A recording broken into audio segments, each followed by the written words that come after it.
On today's episode of Locked On NHL, 6 teams that might be very close to breaking the glass on that panic button.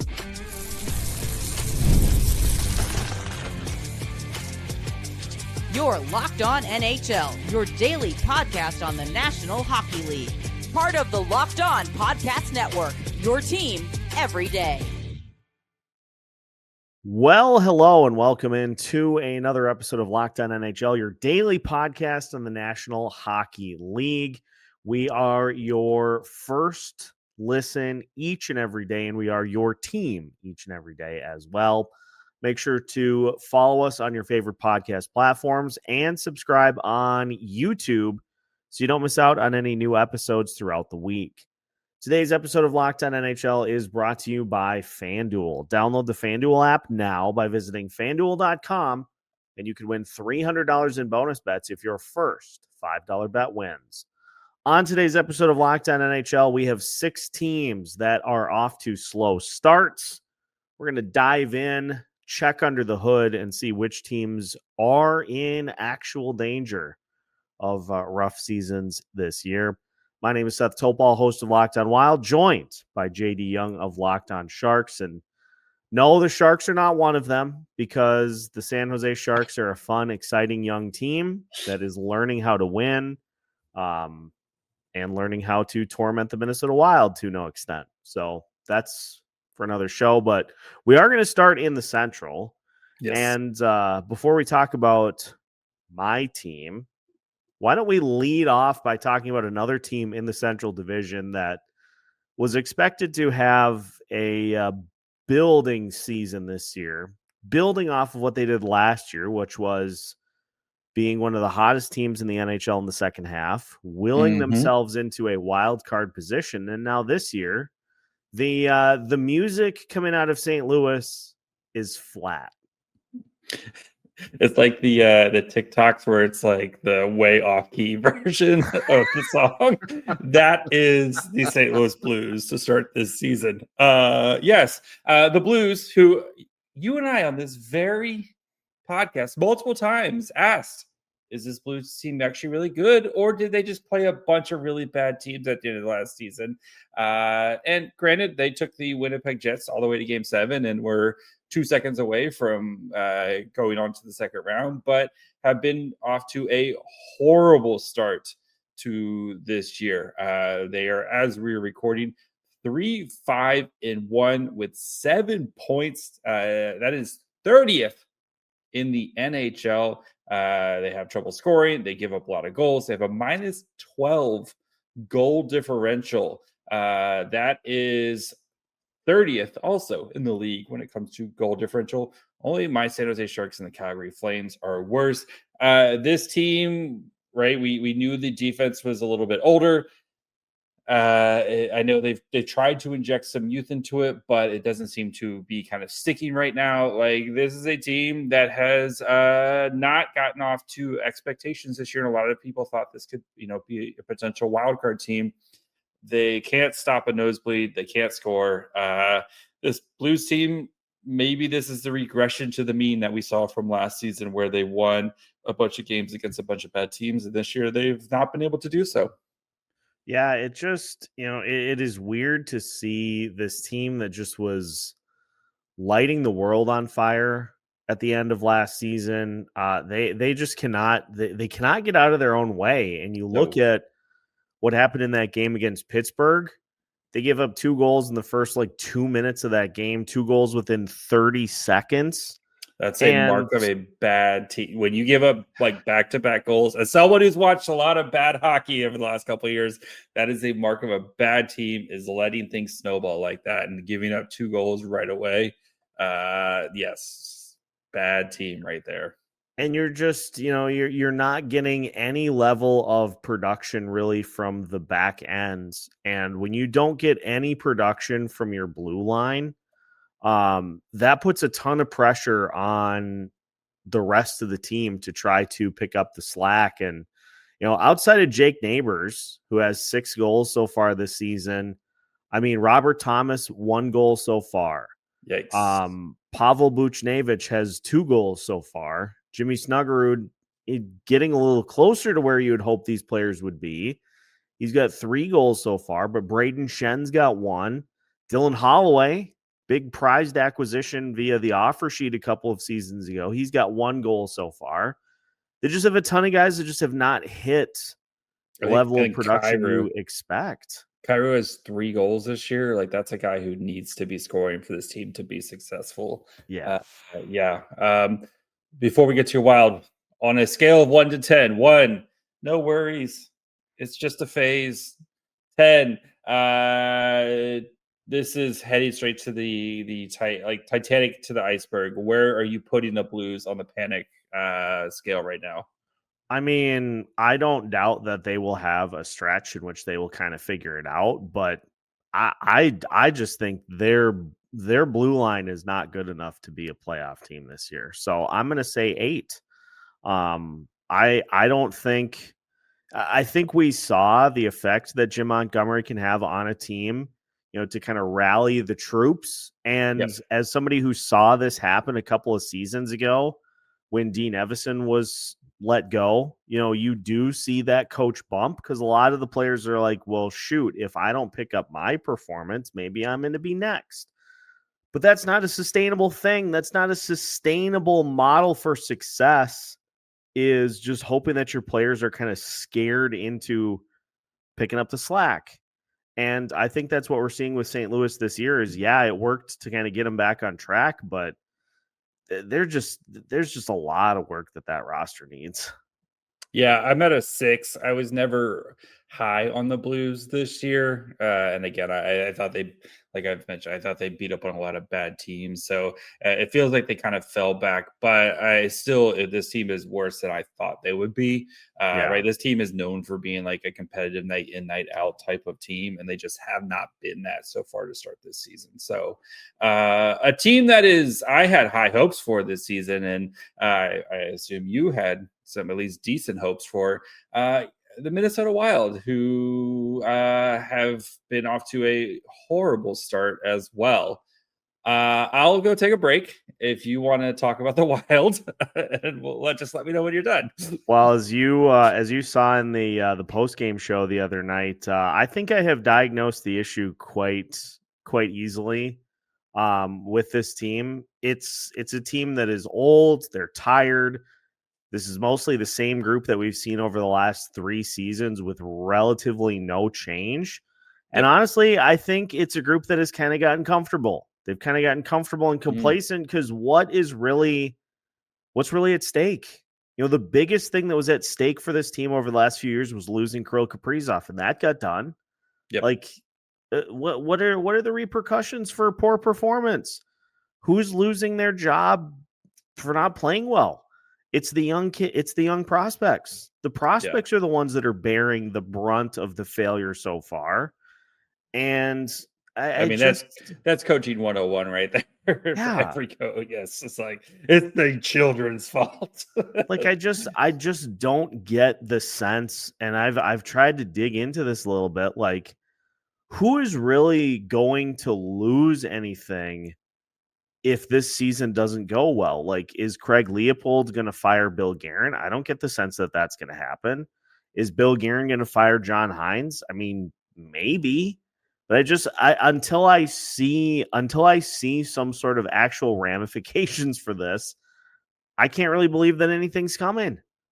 Yeah, watching like the Wild, even when I was kind of doing my getting ready for the game against the Wild, it was startling to see how bad this team was at scoring at 5-on-5, and especially outside of like Kaprizov and Bolt, like the top guys. Like, this is a very top heavy roster, and all their offense comes on the power play. Like, the Sharks, who have a bad bottom 6, outplayed the Wild's bottom 6, and I don't even think it was like particularly close. And you got, like, you saw the Sharks get contributions from their bottom 6. That's been a thing, kind of one of the reasons why their offense, I think, has been much better than expected for San Jose. But for the Wild, though, like, you coaches love their bottom 6, right? Got to get those guys in there who can, play the right way, all that stuff. This bottom 6 for the Wild just doesn't do it, right? Because if you at least had guys who could be PK killers, like, ace killers on the PK. They're definitely not that, right? As this PK is one of the worst in the NHL. And you're getting outworked by a bunch of children, basically, from recently by the Sharks. But yeah, I think this team it needs some reworking, especially in the, because you have pieces, right? You have Boldy, you have Rossi, you have Kaprizov. Yeah.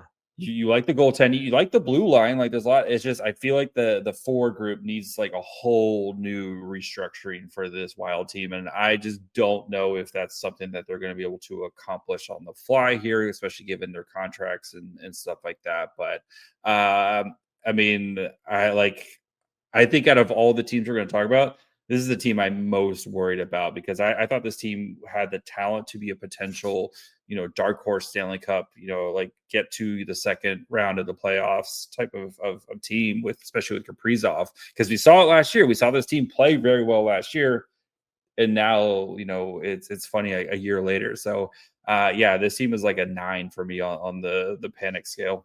It's a full 10 for me. I honestly, I feel like it's gotten to the point that they need to send somebody out to send a message, like that this just is not acceptable. They're dead last in 5-on-5 goals in the NHL, with the exception of Calgary. They're dead last in the NHL. They're tied with 2 teams for dead last in high danger goals so far this year. These are not 1-year problems. These have been problems for 3 years. And it just gets worse every time, because guess what? Players get older. Their skills deteriorate. These, like, I don't know whether to be surprised or annoyed or irritated or all of the above. Yes. That once again, this team was like, we mostly have what we need, because guess what? They played well as a group when they were fully healthy. And they've done that one time in the last 4 years for a stretch of like 20 games. That's looking like that is the anomaly, that 20-game magic stretch, compared to everything else that we have seen from the Minnesota Wild, unfortunately. So as far as I can tell, I do not think the Minnesota Wild have a single goal from a bottom 6 player this year. I could trade you Ryan Reeves. He's got 2 this year. We already tried that. It wouldn't work this time. It's a nice thought, but it wouldn't work this time. Yeah. It's not good, man. It's not good. No. I need the Debbie Downer music from SNL. It's not good.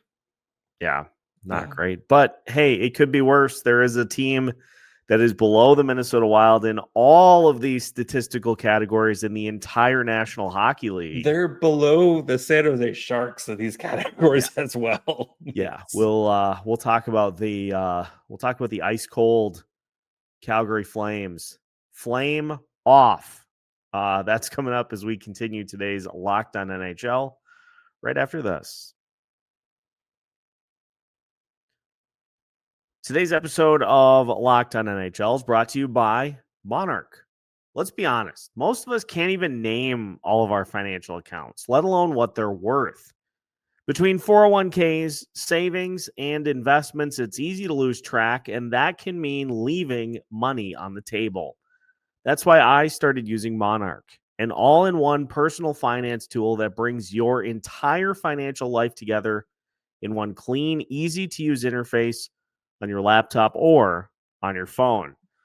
Monarch did a couple of things. Number one, I was able to get rid of all those subscriptions that you just forget about. I had something I was paying for like 3 years that I never used. Monarch helped simplify all of that. And the other thing that I like about Monarch is that it is one place, a one-stop shop. You don't have to have 7 different apps with your credit cards, your finance information. Monarch takes care of all of it in one place. So don't let financial opportunities slip through the cracks. Use code LOCKEDONNHL at monarch.com for 50% off your first year. That's monarch.com, code LOCKEDONNHL for half off your first year. Welcome back to today's episode of Locked On NHL. Once again, we thank you for making Locked On NHL, your first listen each and every day. Again, make sure to like and subscribe on YouTube so you don't miss out on any new episodes throughout the week. Let's talk now about the ice cold Calgary Flames. Well, I believe they won their most recent game. They did win their most recent game against the Rangers. Ooh. Spoiler, we're talking about it later. Yeah, we'll get to them in due time, but this one may not be as much of a surprise because of the year that they had last year, but boy, this has been a bit of a tire fire, to say the least, for the Calgary Flames. Yeah, and a team that who could have seen this coming, right? A team that struggled to score last year, literally did nothing this year to add scoring, is having trouble scoring goals. Who could have seen this coming here? But I know you have Zane Parekh. I like Zane Parekh, but I think trying to count on a 19-year-old defenseman to boost your scoring, probably not going to work out for you, right? I mean, the Calgary Flames have scored 21 goals in 10 games this season. The worst goal differential with -14. And every game, it just feels like an absolute struggle for them to put up any sort of offense for them. And again, like you see Justin Wolf's doing everything he can, and Justin Wolf basically dragged this team to almost making the playoffs last year. But I just don't think that's a sustainable, way to play hockey. You can't win every game 2-1. You can't play defense for 60 straight minutes. I just feel like the Flames are one of those teams where they got hot last year. They were able, not hot, but I guess they were able to win a lot of close games, and this year they're just not able to replicate that same formula. It is interesting because one of the guys that you would hope would be able to help you in the goals department has gotten off to a real cold start himself. That being Matt Coronado. And, he's been a healthy scratch here. Yep. Because you're not getting what you need from one of your top guys. And that's certainly that's not going to help the situation. But, the other guy who we thought was maybe getting on the right track a little bit was Jonathan Huberdeau. And he right now has just a single goal. Now he's only played in 5 games, but he has just a single goal so far this year. And if you're not getting scoring from those top level guys, like who is going to provide it for this team? Like your goalies aren't going to do the scoring. Where's it coming from? Yeah, this team could be one of those teams where you could be very active at the trade deadline, trying to move some pieces here to potentially, try to, especially in this year's draft. And I think this team, they need a top end forward prospects badly. And there's some pretty solid ones in this year's draft. I wouldn't be surprised, especially, Nazem Kadri. It feels like everybody's been checking in on him now that his no trade clause has gone down to a 13-team no trade list. Even though he's got 3 years after this year still on his deal, I think a lot of teams will be interested in him. You still have Rasmus Anderson, who's entering the last year of his deal. This team feels like they could be one of the biggest movers at the trade deadline to try to acquire as much assets as possible. And they should. This team hasn't really, this team is that team that just they kind of waffle. Are we going to kind of tank? Are we going to try to go for it and stuff? And they just then you just become a mediocre team, and that's the worst place to be in sports, is just being in the middle and not making the decision. And I feel like that's what the Flames are. So where do you put the Flames on your scale of 1 to 10? I have them at a 4 because it hasn't started out this well, but I kind of thought the Sharks might be better than them, and it's looking like it might be true. It depends. It depends on if you expected them to be a playoff team or not. I don't know that I necessarily did. So I probably would be in the 4. I probably would be in the 4 or the 5 range too. it just they didn't like the most predictable thing of all time was going into the season and saying, well, hey, did they address the scoring? No, they did not. No, they did not. Okay, then yeah, they're probably not going to make it into the playoffs. So it's like a 5, which is probably where this next team is going to end up. It just, I don't know that we even call this a notable slow start, but you got to talk about it because they're 4-4-2. Yep. So it is technically a slow start. The Edmonton Oilers, who, call it the cup hangover, call it whatever you want. They have gotten off to a little bit of a slow start this year with 29 goals in 10 games, and 12 of those goals by Leon Draisaitl and Ryan Nugent-Hopkins. 1 goal for Connor McDavid so far, which is not great. Yikes. Again, Ryan Reeves, 2 goals this year. Trent Frederick has as many goals this year as Connor McDavid does. That's yuck. But it's, the funny thing about this is, as we were talking about before we hit record, is like, can you really be concerned about a team with Connor McDavid and Leon Draisaitl on it?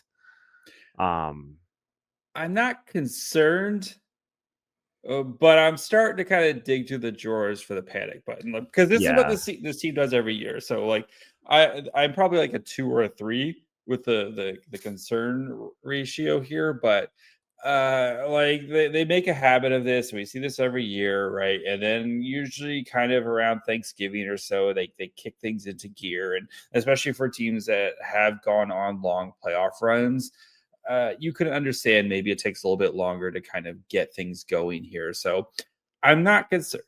But the Connor McDavid scoring thing is, like, we've noticed the past couple of years where his goals have just kind of like, we haven't had that big like 50-60 goal McDavid season, right? Where it's just like, it's just a nice reminder of like, I'm the best player in the world.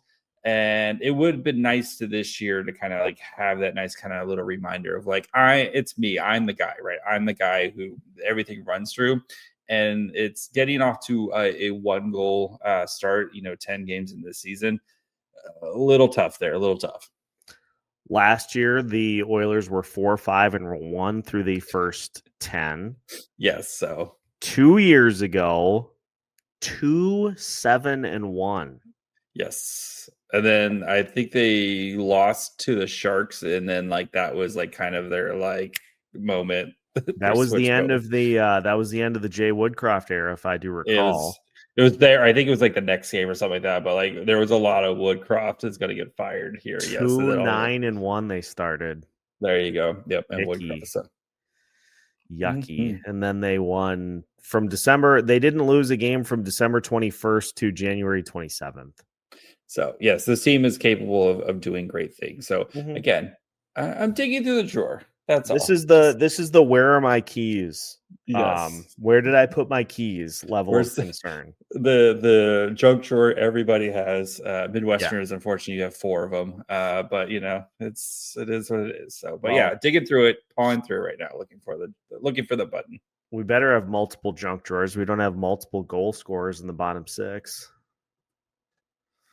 Yeah, we're better. We're going to talk a little Eastern Conference, including new head coach still not fixing the issues for the Rangers. We'll talk about that as we finish today's episode of Locked On NHL after this. The NBA is back, and there's no better place to get in on the action than FanDuel, the official sports betting partner of the NBA. Even if you miss the start of the game or want to ride that hot hand, Steph Curry, FanDuel has live bets on everything from who will score next to fourth quarter comebacks. Plus, you can even combine your live bets into a same game parlay for a shot at a bigger payout. It keeps every game exciting, especially when your team's making that late push.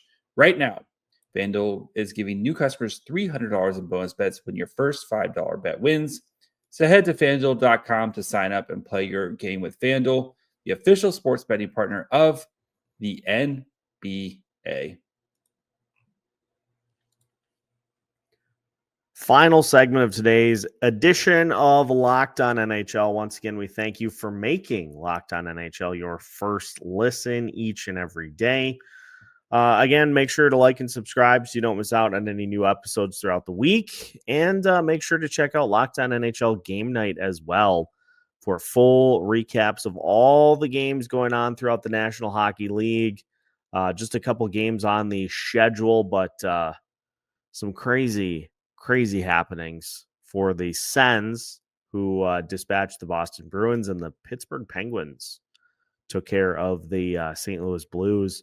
Again, the music's flat in St. Louis. Did you see the Crosby goal that he scored? Yes. After the Penguins were hemmed into their own zone, and then he broke out. It reminded me of his idol. Scored a goal very similar the other night.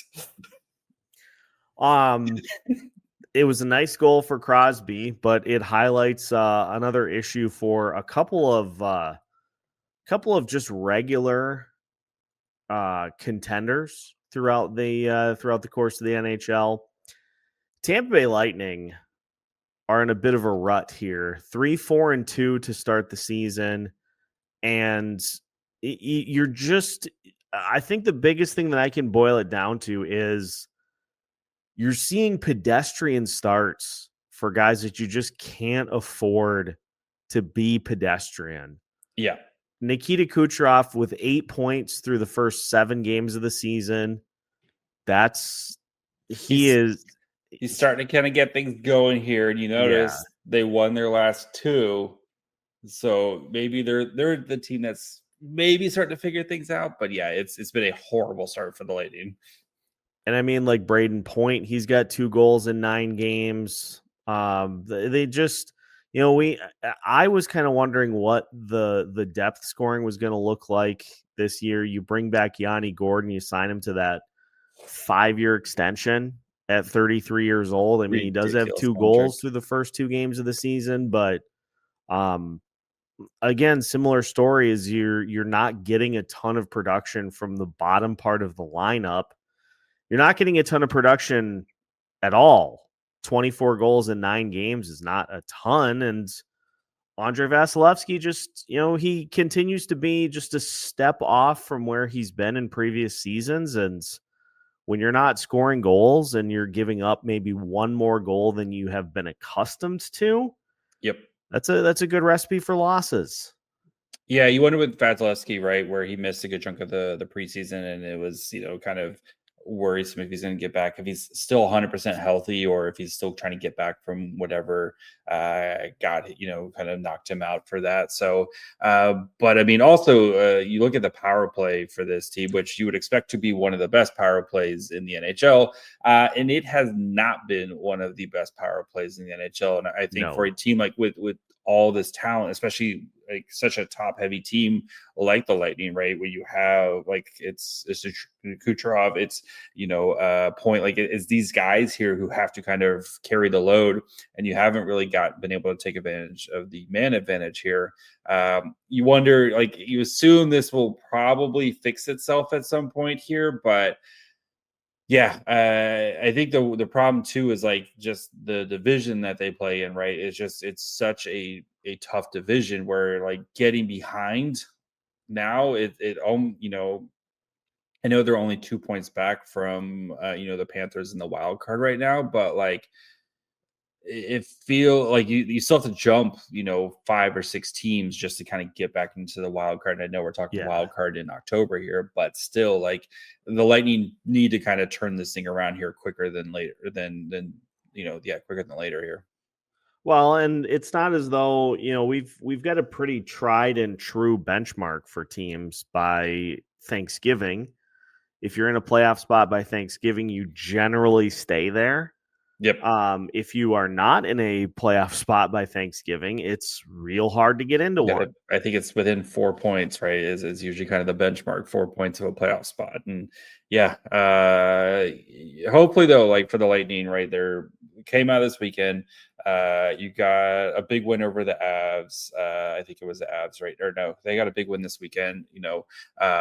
but like you got to start kind of putting things together here for Tampa, unfortunately, or else things could get really late, really early.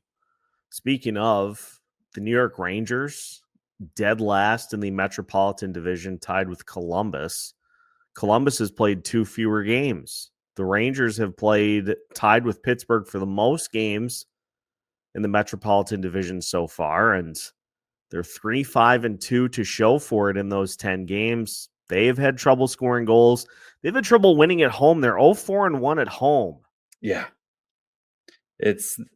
Lightning. We forgot to ask before. Where do you have them on the? Sorry. Where do you have the Lightning? I'm at like a 6-7, as the kids say. Yeah. Also, there's a game to Vegas. That's what I was trying to get. So 6-7, as the kids say, for the Lightning. That's where I'm at. I will say a 5.5.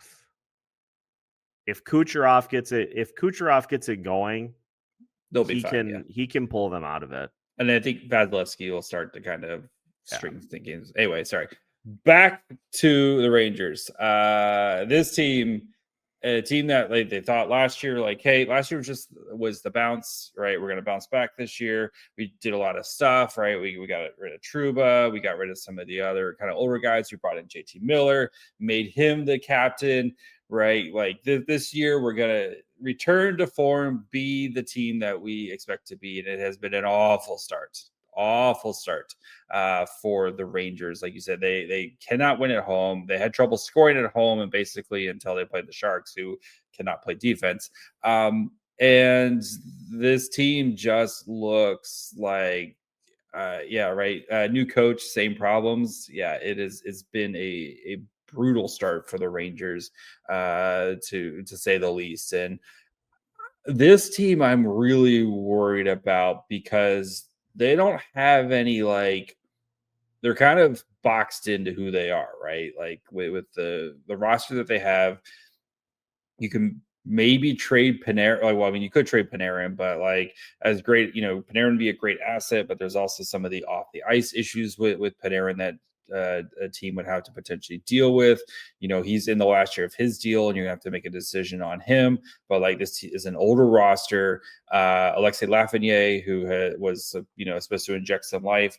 John Chick of Locked On Rangers has called him lost and said he's like actively hurting the team when he is on the ice, which is not a good look for your first overall pick who's in season 6, 7 or whatever. Like this team feels like they might have seen that contention window shut for them.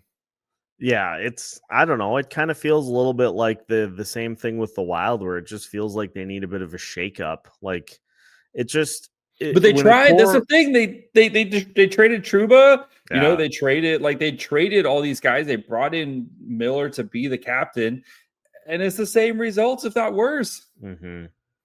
Yeah, I don't know, because again, you have too many good players on that roster to be that bad.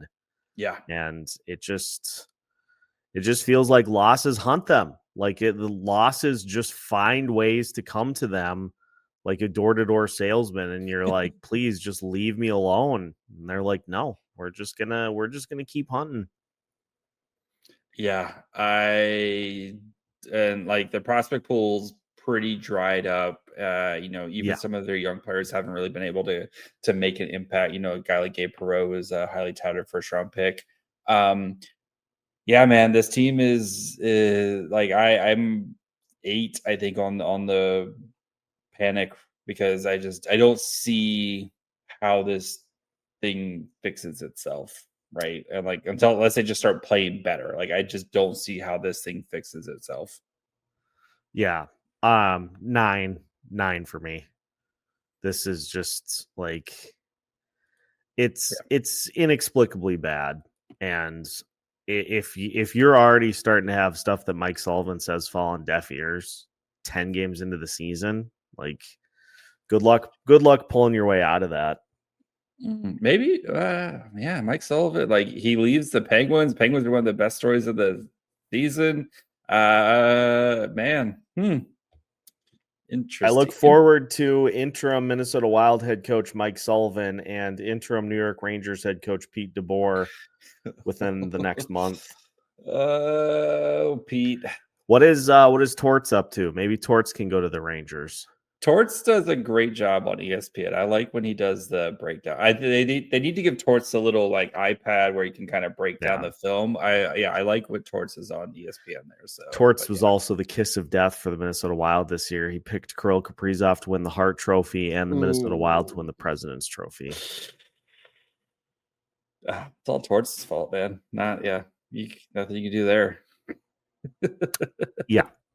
And with that, we leave you. That is today's episode of Locked On NHL. Once again, make sure to like and subscribe so you don't miss out on any new episodes throughout the week. We get you covered with new episodes every Monday through Friday as part of the Locked On Podcast Network. We are your team each and every day.